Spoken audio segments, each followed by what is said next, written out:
बड़ी खबर के साथ इस बुलेटिन की शुरुआत हम कर रहे हैं। जेल से निकलने के बाद पहली प्रेस कॉन्फ्रेंस में अरविंद केजरीवाल ने हमलों की बौछार कर दी है। केजरीवाल ने कहा है कि बीजेपी की सरकार नहीं बन रही, हर राज्य में बीजेपी की सीटें कम हो रही हैं। अरविंद केजरीवाल ने पीएम से लेकर अमित शाह और योगी तक पर हमला बोला है।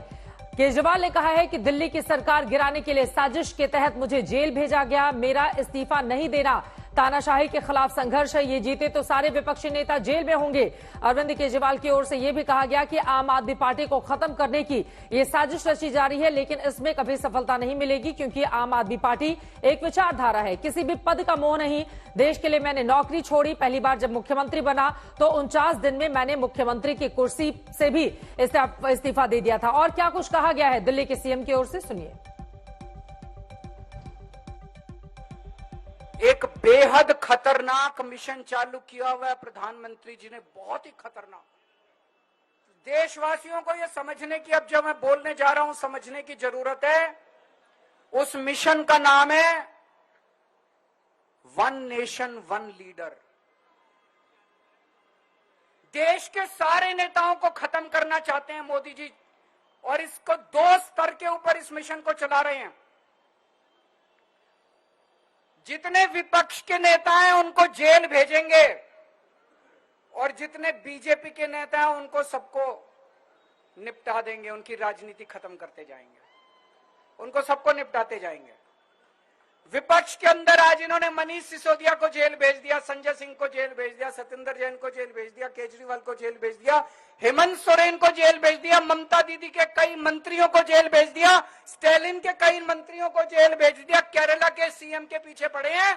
अगर ये चुनाव जीत गए, मेरे से लिखवा लो एफिडेविट के ऊपर, थोड़े दिन के बाद ममता दीदी जेल में होंगी, तेजस्वी यादव जेल में होगा, स्टालिन साहब जेल के अंदर होंगे, पिनरई विजयन जेल के अंदर होंगे, उद्धव ठाकरे जेल के अंदर होंगे, जितने विपक्ष के नेता ये सारे जेल के अंदर होंगे। अगर ये चुनाव जीत गए, इन्होंने बीजेपी का एक नेता नहीं छोड़ा।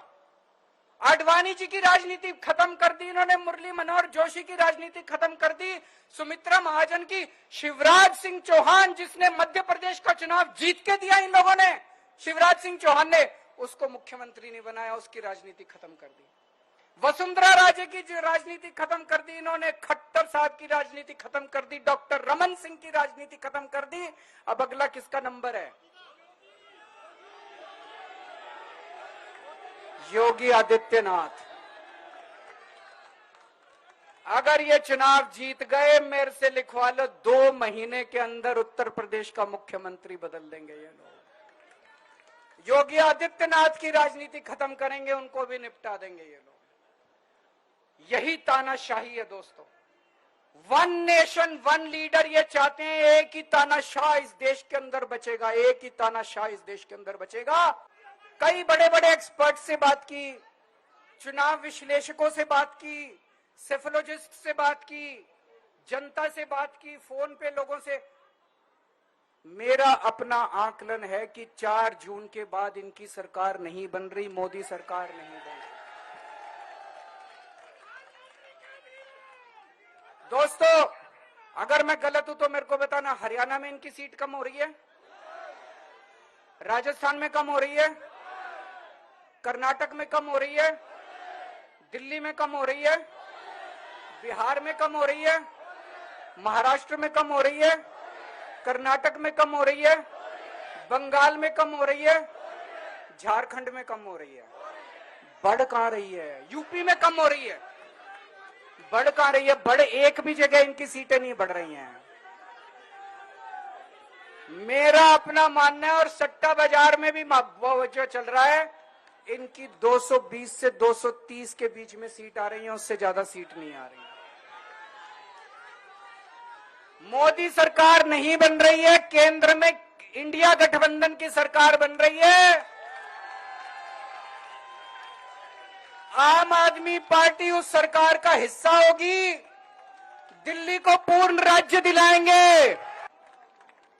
ये क्रश करना चाहते हैं प्रधानमंत्री जी आम आदमी पार्टी को।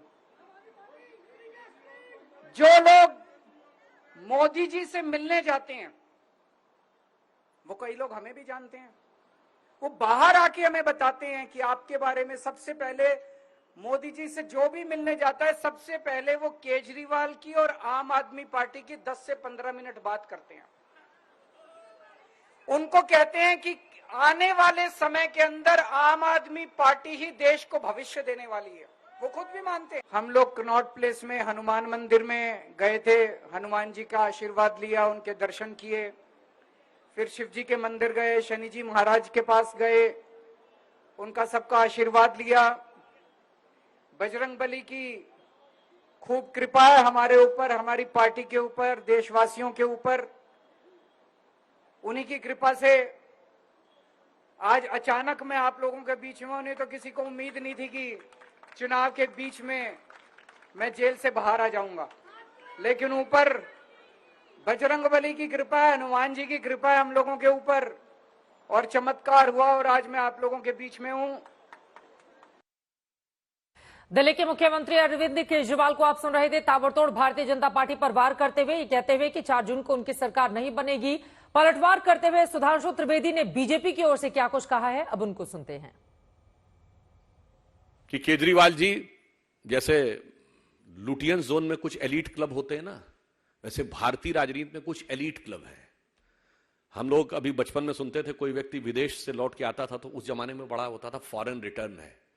वैसे ही भारतीय राजनीति में एक एलीट क्लब है jail return, prison return. Kejriwal ji अब जेल रिटर्न चीफ मिनिस्टर्स के एलीट क्लब में शामिल हो गए। ये वो क्लब है जो बहुत पुरानी सदस्यता जिन्होंने ली है। 1997 में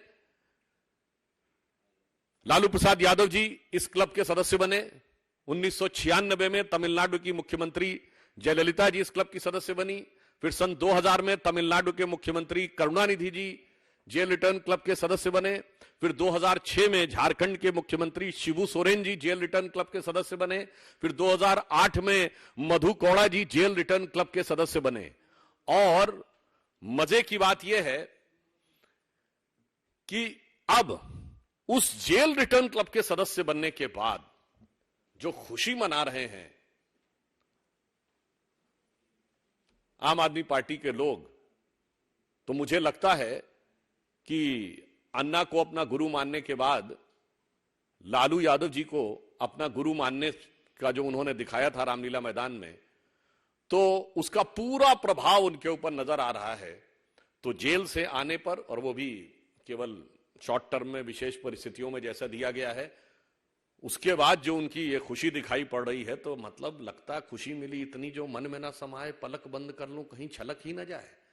तो इस इंडी गठबंधन के लिए मैं एक बात कहना चाहूंगा। देखिए कितनी मजेदार बात यह है, जो दहाड़ दहाड़ के कहते थे शीला दीक्षित जी को जेल में डाल देंगे, जो चिंगाड़ चिंगाड़ के कहते थे सोनिया गांधी जी को जेल में डाल देंगे, तिहाड़ में जाकर उनके सुर कैसे बदल गए कि वो आकर इन्हीं के आगे नतमस्तक हो गए।